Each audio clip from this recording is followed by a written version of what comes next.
Alkisah, ada seorang muslim fakir yang memiliki tanggung jawab keluarga di hari Asyura. Ia dan keluarganya melaksanakan puasa di hari itu. Namun sayangnya ia tidak mempunyai makanan untuk berbuka, sehingga ia pergi keluar untuk menemukan sesuatu yang dapat ia makan untuk berbuka puasa. Ia pun pergi ke pasar, kemudian ia melihat seorang pedagang muslim di sebuah toko emas. Di sana terhampar banyak emas dan perak. Ia pun menghampiri pedagang itu sembari mengucapkan salam dan berkata, "Wahai tuan, aku orang fakir. Maukah kamu meminjamkanku 1 dirham untuk membeli makanan berbuka untuk keluargaku? Dan sebagai balasannya, aku akan mendoakanmu di hari yang mulia ini." Mendengar hal itu, pedagang emas itu pun memalingkan wajahnya dan ia tidak memberikan apapun kepada orang fakir tersebut. Lalu orang fakir itu pun memutuskan untuk pulang dengan hati yang remuk dan pilu. Karena tak tahan, air mata pun bercucuran di pipinya. Sewaktu kejadian, ternyata ada seorang Yahudi di dekat toko itu memperhatikannya dan menyaksikan perbincangannya dengan pedagang tersebut. Karena kasihan, orang Yahudi ini pun menghampirinya, dan ia berkata, "Barusan aku melihatmu berbicara dengan tetanggaku si Fulan."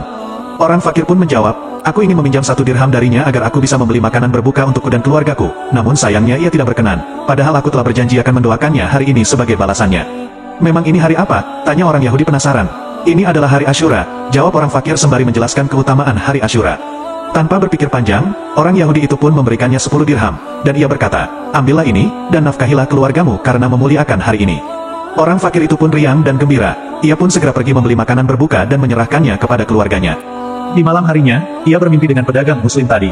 Di mimpi itu, seakan-akan kiamat sudah tiba. Pedagang muslim sangat kehausan dan kelaparan. Lalu ia memperhatikan sekelilingnya. Ia pun melihat istana terbuat dari permata putih dan pintu-pintunya dari yakut merah.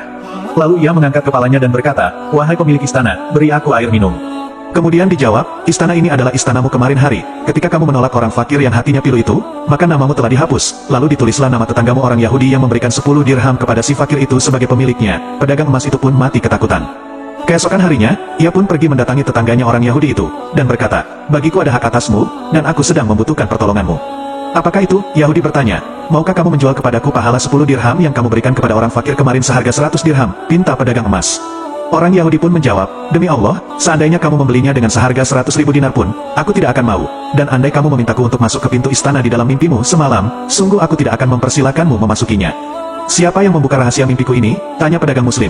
"Dia adalah zat yang apabila berkehendak maka mengatakan jadilah maka jadilah, dan aku bersaksi bahwa tiada Tuhan selain Allah dan tiada sekutu baginya, dan aku bersaksi Nabi Muhammad adalah hamba dan utusannya," jawab orang Yahudi. Kisah ini tercantum di dalam kitab Ianat at-Talibin karya Sayyid Abu Bakri Syatta.